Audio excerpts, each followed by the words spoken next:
Hello, welcome to another video. I'm Somi, physiotherapist, nutrition expert, and coach from FitBoss NG. Today's video, we're keeping it short, precise. We're hitting the nail on the head. We're going right in. I'll be sharing with you 5 hacks and tips that will totally change the game for you if you've been struggling with weight loss. These tips and hacks are some of the many we use at our weight loss fit camp with FitBoss NG, and they've been a total game changer in my life and in the life of our clients. So I suggest you watch this video to the end. Every hack is important. Every tip is very important, so you don't miss out on anything. All right, you ready? Let's go.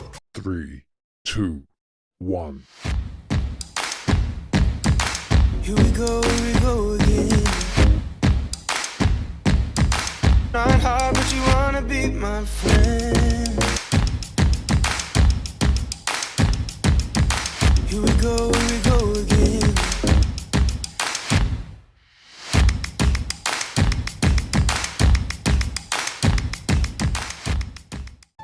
So our first tip is to find activities that you actually enjoy doing and do them consistently.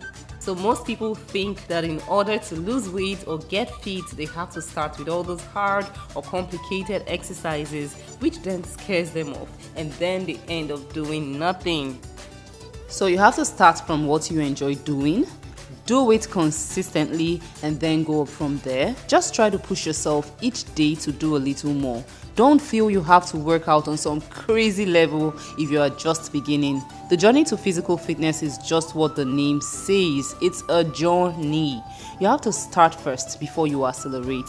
So take your time. There is no rush. We're trying to make this a lifestyle. That is what you should be aiming for at least. The most important thing is consistency and then progress. The fitness enthusiasts and influencers you see today started small from somewhere, and I bet you they have been at it for years. So when you see their level of work, when you see their body, it's been going on for years. They have taken time and built to where they are now. Your mentality going in is very important. Start from what you like, find out what works depending on what you want to achieve, then start incorporating more of this into your routine each day.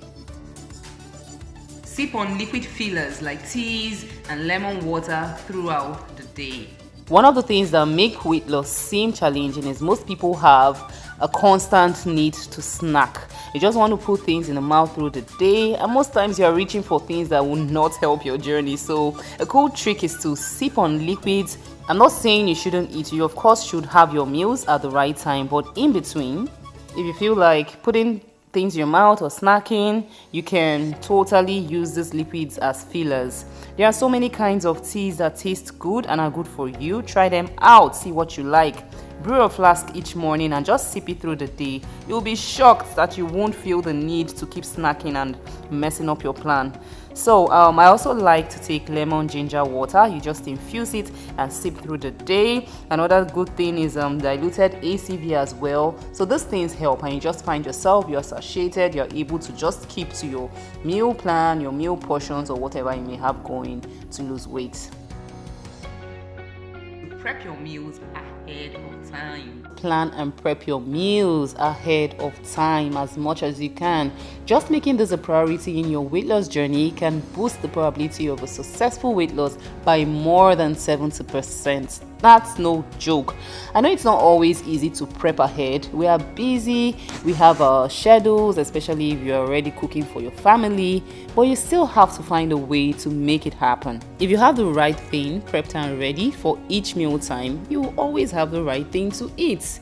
You won't go popping other stuff just because you're probably too hungry and tired to prep something. So please do prep, maybe during the weekends and or the nights before each day, depending on your schedule. As the saying goes, if you fail to plan, you plan to fail. The same way, if you fail to prep, because prepping is planning, right? That means you plan to fail. So please, prepping is so important. Take veggies with your meals as often as possible. I know you always hear, take veggies, veggies are good for you, but I'm going to explain exactly why you should try and take it with your meals or even before your meals. So beyond the calories, there is a science of food digestion that plays a huge role on how sugar gets absorbed by our bodies and how that sugar is converted to stored fat. And by sugar, I mean regular carbs, not necessarily pure sugar. I mean fruits, honey, all of that. They end up being converted. The end product of their digestion is also sugar. So when you take vegetables and other high fiber foods with your meal, right, the digestion process changes a little in that the fiber binds to the food, the other food you're eating, and helps it not get absorbed as fast into your system. It helps push a lot of it out. As a result, a lot of it is pushed out as waste instead of your body retaining it all. Okay, this is a tip, and it's how to get over the almighty plateau. So this happens a lot. A lot of the times people go on this weight loss journey, right? You are losing the weight, and then all of a sudden it's like the weight is not just coming off. You are trying and further reducing what you are eating, and it's not working. So hold up. What you can do is give yourself a few weeks to reset. What you need to do is switch things up. Start eating more. Start eating some of the things you weren't. Eat bigger portions. Where you're eating low fat, then look for some healthy fat and incorporate those into your diet. Where you're going too low on your calories, then you have to switch it right up and start taking more calories. Not too much though, but more. So to put it simply, plateaus happen because your decreased calorie intake, you're trying to lose weight, right? So your decreased calorie intake decreases your metabolism, and this keeps going on until it keeps decreasing and you're not burning enough to offset even the little you are eating, even if what you are eating is very low at that point. So that's the aim, to rev up your metabolism and get it to what it used to be before. It usually takes a few weeks to happen when you have started eating like normal, when you have increased your calories and all of that. So when your metabolism is up, you can go right back to the start. Whatever it is you did in the first place to make you start losing weight and lose it for a while, you start right back, start up the cycle and start doing the same thing again. You'll find that you start losing weight, it just continues from there and you are losing more weight. Plateau demolished. Thank you so much for watching, but beyond that, I hope you truly practice these things. Start making these changes and I promise you'll start seeing immediate results. Alright, I'm signing off now. Thank you so much for watching. I'll see you in my next video. Goodbye.